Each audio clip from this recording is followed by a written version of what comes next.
Okay. Have you ever felt like you're trying to catch smoke with your bare hands? That's what work-life balance can feel like sometimes. Yeah. But don't worry, we're diving deep into some really practical advice today. So get ready to ditch the smoke and mirrors and find some clarity. I love that analogy, and it's so true. The idea of work-life balance can feel incredibly elusive. What's interesting is that it's not about some magical 50-50 split between work and life. It's really about figuring out what makes you feel fulfilled in all areas of your life. It's so personal, right? What works for one person might make another want to scream. You know, it's funny. This whole conversation reminds me of when I first started my career. I was so gung-ho about work. I practically lived at the office. It took me way too long to realize that wasn't sustainable. What about you? Have you always been good at maintaining that balance? To be honest, it's definitely been a journey for me too. Early in my career, I was all about pushing hard and grinding it out. But as I've gotten older and my life has changed, so have my priorities. Now I'm much more intentional about setting boundaries and prioritizing things like spending time with family, exercising, and pursuing creative hobbies.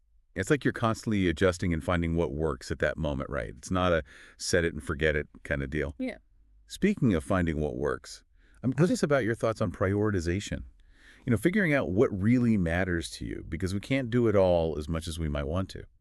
Prioritization is key. One of the things that resonated with me is how the material highlights the biggies: Yeah. work, family, personal growth.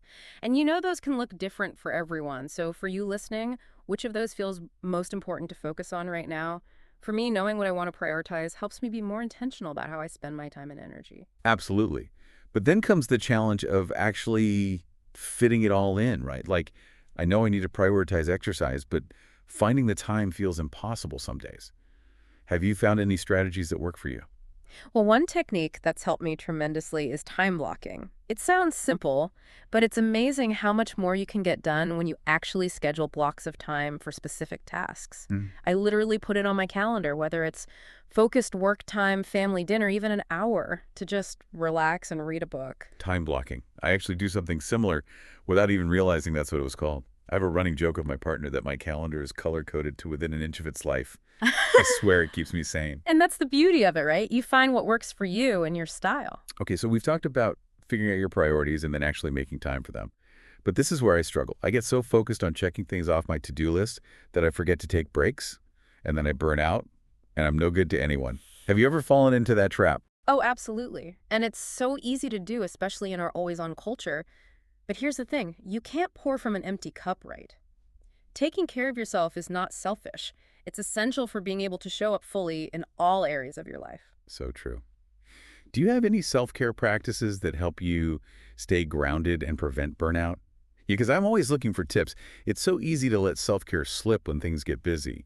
Do you have any go-to practices that help you stay grounded?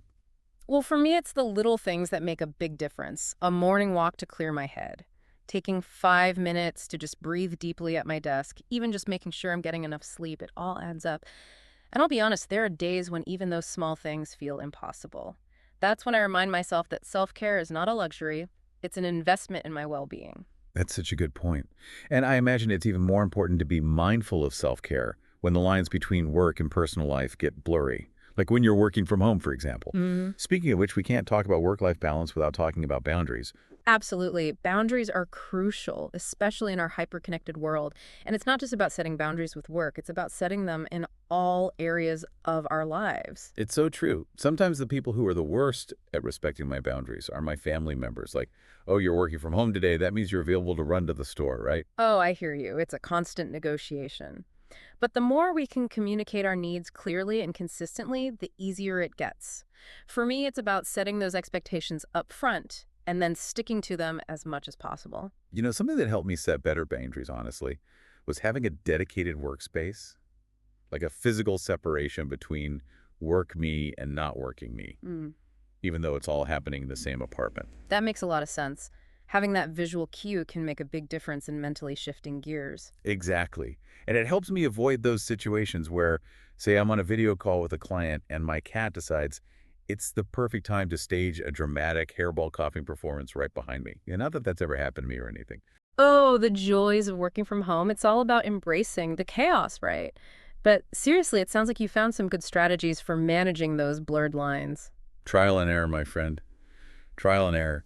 And speaking of learning as we go, This whole conversation has really hammered home the point that work-life balance isn't about finding the perfect formula and then sticking to it forever. Hmm. It's more about finding a rhythm that works in this particular season of life. I love that. It's a dance, not a destination. And like any good dance, it requires us to be present, adaptable, and willing to adjust our steps as needed. So well said. It's about being intentional and making conscious choices that support our overall well-being. It's so easy to get caught up in the day-to-day, Mm-hmm. you know, and lose sight of the bigger picture. Yeah, totally. Like we're even working towards what we want. I agree. It's like we're so busy trying to keep all the balls in the air that we forget to ask ourselves if we're even juggling the right balls in the first place. Well, That's a really good way to put it. It makes you think about something you mentioned earlier about how work-life balance isn't static. It's constantly evolving. What works for you today might not work next month or next year. exactly. And that's where those regular check-ins with yourself can be so helpful. Even just taking a few minutes each week to reflect on how you're feeling. Like, am I feeling balanced or Hmm. stressed or energized? And then you can course correct from there. Like taking your own pulse, Yeah. checking in to see how you're actually doing, not just how you think you're doing. Exactly. And it really doesn't have to be this big, complicated thing. Just ask yourself a few simple questions. What went well this week?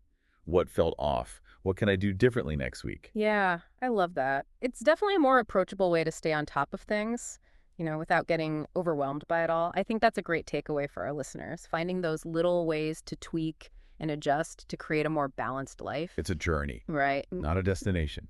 Well said. It's all about being intentional and making conscious choices that support our well-being. So, listener, what are some small steps you can take this week to create a little more balance in your own life? We'll be back next time with another deep dive.